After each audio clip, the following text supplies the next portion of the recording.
Hello সবাইকে, আমি মল্লিকা। আমি এসে গেছি। দেখো, আমাদের বাড়ির পাশেই একটা চৈতন্য মন্দির আছে। এখানে বৈশাখ মাসের দিনে প্রত্যেক দিন কেউ না কেউ এখানে নারায়ণ সেবা দেয়।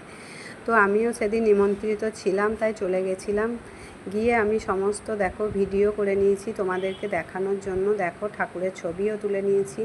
তো দেখো, পুজো হয়ে গেছে, প্রসাদ বিতরণ হচ্ছে, এদিকে ভোগের আয়োজন রেডি, সবাই খেতেও বসে গেছে। ভোগে হয়েছিল খিচুড়ি, একটা সবজি, আমের চাটনি, পায়েস আর মিষ্টি। তো দেখো, সবাই বসে গেছে খেতে। আর এদিকে আশ্রম থেকে সাধু বাবা এসছেন, বাবাকে সবাই প্রণাম করছেন আর আশীর্বাদ চেয়ে নিচ্ছেন। এদিকে বাবাজি খাওয়াও হয়ে গেছে, আমি একটা ছবি তুলে নিলাম। তো এরপর আমরা খাবো বলে বসে আছি।